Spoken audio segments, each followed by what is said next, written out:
Pagod na si Nanang ng kamote. Ayun sili, patay na. Tapos na ang harvest ng sili guys. Ayan ang ginan. Ayun yung dalawang bundok na ginan.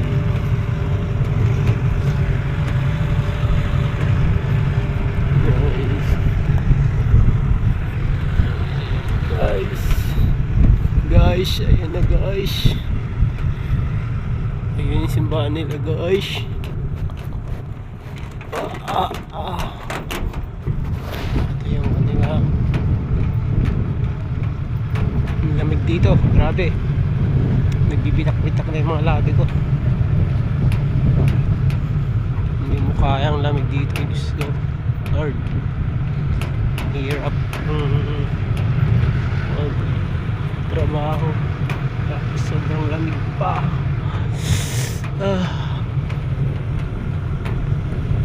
Mainit na pero sobrang lamig.